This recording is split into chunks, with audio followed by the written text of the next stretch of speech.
Hi, my name is Jacob Wolf. I've been a professional gardener for over 20 years, and I'm here to share with you my passion and knowledge about the wonderful, beautiful world of horticulture. In this video, I'm going to explain to you why fall planning and planting is one of the most important things you can do, plus the added benefit of ease on your pocketbook, which we all could use right about now in this time. Planning is by far one of the most important things you can do in gardening. And let me tell you why. If you plan out your garden, it is not a chaotic mess. It is a beautiful work of art. Planning can take several years to perfect, or it can take as little as 1 week to 2 weeks of your time just to plan out an ideal garden spot for you and your family. First, what I want you to do is take a mental inventory or write it down of what plants did well, what plants didn't do well, and possibly some of the reasons why they didn't do well. Usually the first two reasons why plants do not do well in a garden comes down to two things. First being sun, the second being water. The third most important thing though to remember is soil. You can't just take garden soil and expect it to do well. If you go out to your front yard and dig up dirt and throw it in your garden, that is not going to produce happy or healthy plants for you. Dirt is dead, soil is alive, and that's what we're trying to do, is create a healthy ecosystem in which our plants can thrive in. For example, human beings need three things. We need oxygen, water, and food, right? Imagine being stuck in the desert with a thimble of water and a half a pack of saltine crackers. You wouldn't last very long now, would you? That's the same thing with plants. If you take that dirt from your front yard and just throw it in a garden bed, not a lot of plants will grow in that. The only exception to that is weeds. Weeds are the survivors and thrivers of the plant world, but that's another video. We can also take a little bit of admiration from how weeds actually operate. Weeds can grow under incredible stress, right? You could spray it with Roundup and 2 weeks later it will be back. That's actually incredible. That goes to show you that plants are an amazing, amazing thing. And that's why I have such a passion for them. So let's get back to it though. Say that you have the right light conditions, you have an adequate water source, right? Why aren't your plants doing well? Well, it can come down to the factor of soil. What are we feeding them with? I recommend going and getting a soil test. These are really inexpensive soil test kits that you can pick up at most places like Home Depot, Lowe's.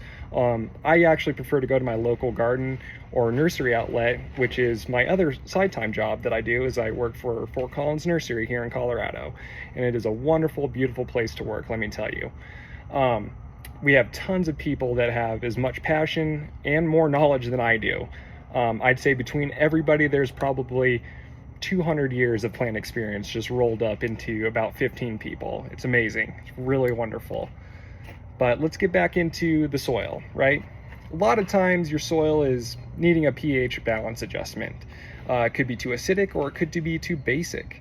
Some plants require certain things, so that goes into our planning stage, right? What plants need what? A few crops that don't really do well in low acidity environments are like blueberries, for example. Blueberries need a ton of acidity to grow. I usually do recommend, if you do want to grow blueberries, that you do add some acidity to it. You can pick up acidity fertilizers. There's some just called Blueberry Special, which is specifically formulated for blueberries. They are a little bit more of a heavy feeder on that end. But again, on the planning stage, we really want to make sure we're picking the right crops for that place. The next thing you want to do is plan out where your garden is going to be. If you don't have a garden right now, planning out the site for your new garden is really what you want to do. You want to find an area that has enough sunlight, that's not being shaded by trees too much of the afternoon. You can do this by simply just watching throughout the day how much sunlight that area is getting. Some plants benefit from having some shade later on in the season, but usually you can add a little bit of shade cloth to that to help kind of prevent them from getting sun scalded. Tomatoes, for example, need a little bit of shade in the hot afternoon sun. I live in Colorado, and as you can see right now, it's full sun and we are in September. But That being said, now is the best time to plant trees and shrubs. And let me tell you why. One, we have cool nighttime temperatures. Plants actually do really well with cooler nighttime temperatures. Anywhere from between 45 all the way up to 60 degrees is really ideal for plants to grow in. When we start dipping down into those 30s, that's okay because our soil temperatures are actually still fairly warm. And we're also getting that added benefit of frost and any kind of moisture that is coming out of these fall storms that we get. That is a huge benefit to you because you do not have to water as much. With that being said too, fall planting allows your crop to actually establish a healthy root system. You have about 6 weeks before that root system of a newly planted tree will actually be out into the soil and holding on. I live here in Colorado. It's right up in the foothills, so we get a ton of wind. So having a healthy root system is really important. You don't want your tree blowing over and leaning to the right or leaning to the left. Trees will correct themselves over time, but it's best to give them a nice start at first and give them nice straight up and down. That's what we look for. The next thing I'm going to talk about is making sure you have a water source that's nearby for your new plantings, right? Water is extremely important. I know it doesn't seem like it at this time of the year, again, if we get fall storms and things, but again, we're 85, 89 degrees still right now. All your plants are still going to need water. So don't quite taper off on your watering yet. When you start getting those cooler temps, say we're hitting 75 during the day with a low of 42 at night, that's when you want to kind of start tapering off on your watering, going down to maybe like 2 to 3 days a week instead of watering almost every day, which is pretty much what we're doing right now. With that, you have all the recipe, essentially. You have the recipe for a happy, healthy plant, and you have that added benefit of like 3 months of added growth before, let's say, the winter actually comes and your plant actually goes dormant and goes to sleep. We all need our sleep, right? Definitely. It's one of the most important things to do is make sure you get enough sleep in your day and make sure you're fed and watered correctly. That is how humans are, that is how plants are. Let's just take those things and move them between each world.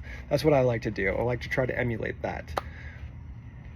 We're going to talk a little bit now about maintenance. Maintenance is extremely important for your fall to-do list. What I like to do is I like to clean up all the dead stuff. I like to get rid of all the broken branches. I like to get rid of all the leaf clutter if I can, because that's really a big breeding ground for pests. If you had a pest problem this year, most likely it's because you did not clean up enough from the year before. All those eggs from those pests are in the soil or in the garden still. They're in all that leaf debris.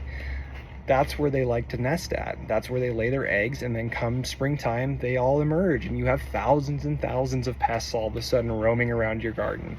I've definitely had that happen to me, and cleaning up the leaf litter and cleaning up the debris has helped a lot with that process. We'll talk a little bit about pests too, as far as in your fall planting. That is a great time to plant, again, because the pests are starting to subside. You're not getting as many grasshoppers, you're not getting as many aphids. They're all starting to die off with the season, right? And that's what you want to do, is get rid of all the eggs for the following season. You don't want all that stuff hanging around your garden.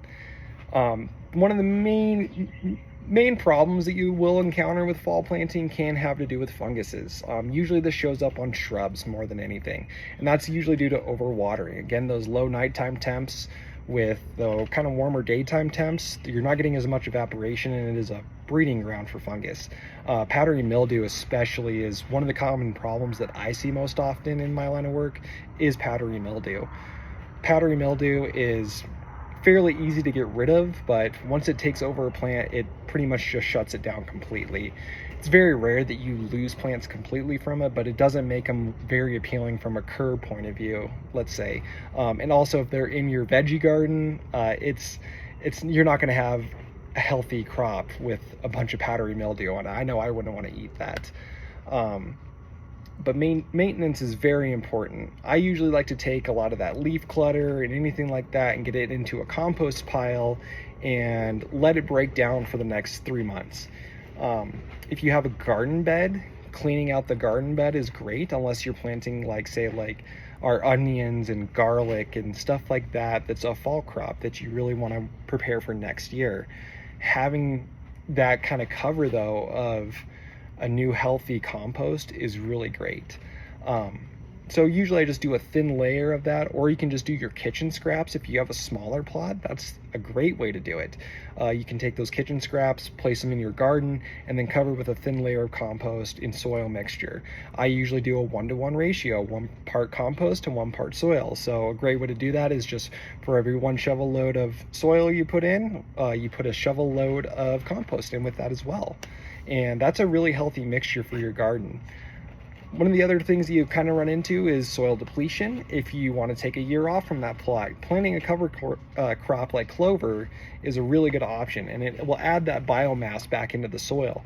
We're really trying to get our soils to happy and healthy levels, and doing that is creating soil. If you have, let's just say again, the yard from the front end of your house that is construction fill, basically, that is dirt. It is not alive. You may have grass on top of it, and it may seem like the grass is doing well, but grass only grows about that far down beneath the soil. So none of that stuff underneath it is actually broken up, and there's not a lot of activity in the soil. We're not seeing healthy microbe activity. Our mycorrhizal count is down low, and mycorrhizae is extremely important in the plant world. It is essentially the nitrogen transfer system. We call it the wood wide web. It is the plant communication system. And with a dead soil area, you do not have mycorrhizae. You may have trace amounts of it, small amounts of it, but for the most part, your most of your homes in town are going to be construction fill, and it is not a healthy environment for plants to grow in. But you can change that. There's a lot of ways to help amend your soils around your area. Aerating is really important to create that if you still do have a traditional yard. I'm trying to kind of get away from the traditional yard thing, and a lot of people in the industry are also trying to move away from traditional landscaping. We have created a monoculture of Kentucky bluegrass, and there are a lot of different plants that are commonplace in most homes, and that's because they're easily approved by HOAs, which I know a lot of people have to deal with. And HOAs can be very tough to deal with, especially if you bring up the word xeriscaping. What I like to do to get around this is use water-wise gardening. Colorado just recently passed a law, though, that allows us to use the word xeriscaping without getting in trouble with HOAs and being allowed to garden the way we see fit. And doing that, I like to plant a lot of native stuff that's going to actually help rebuild Colorado's native soils and bring in those pollinators, which is what we really want to do with our gardens, is attract pollinators. They are the key to our healthy and happy lifestyle that we are trying to live as gardeners. So, again, let's get back into your fall planning and planting, right? The last thing I'm going to talk about here, again, is the maintenance. If you do have raised garden beds, I do recommend covering them.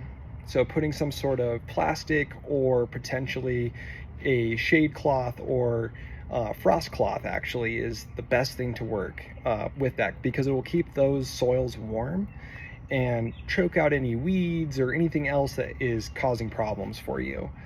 That is one of the most important things you can do with a raised bed garden.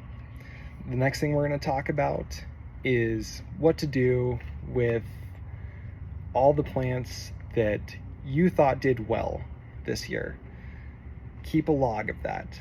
Plant those same things next year. Try a couple new ones. I like to talk to neighbors. I am a part of our community garden, and I love to talk to people and see what grows well there. I've done a few experiments this year with plants, and a couple of them did not pan out well. I tried some purple bush beans, and I thought they would be delicious and they would grow so well for me, but unfortunately they failed so bad. And that is due to because we did not have the right temperatures this year to grow beans correctly. It was a very hot spring and summer. We were getting into 95 to 100 degree temperatures, which is very rough in a community garden plot. My tomatoes, on the other hand, especially my Sun Gold tomatoes, did excellent. I had thousands of them, and we were giving them away to our community food drive, which is a part of what I would like to do more, is see that we are feeding our community with our gardens and giving back to our communities. If you like to keep everything for yourself and just feed your family, you definitely will have enough to do that. We can also talk about how gardening can change your perspective on life. Gardening is amazing. It allows you to work with your hands. It is a great stress reliever. And believe me, that is why I chose this profession to begin with, because I love to work with my hands and I love how I get into a flow state. Gardening is perfect for that. It is one of the oldest things that humanity has done. It is one of our longest running genetic experiments. I just toured the CSU essentially his research garden yesterday, and what I saw there was amazing. I saw the wild ancestors of corn and tomatoes and pole beans and everything in between, and it was awesome to see how we have taken something that's about this big and grown it into massive corn stalks. Amazing. Some of the stuff they are doing is incredible. We are trying to get those wild genes back into the corn plant, so we're not super reliant on these Roundup ready corns.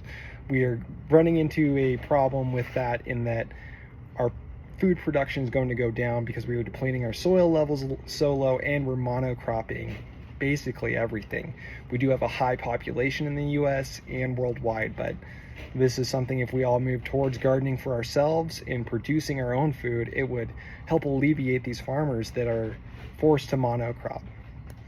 So I've talked a lot about a few different things. There's going to be more videos to come, and I'll get a little bit more in depth. This is my first one, so bear with me, and thank you so much for watching it. If you do have questions, problems, or anything like that, I would love to answer them for you. Sorry. You can just leave a comment down below. You can give me a like. You can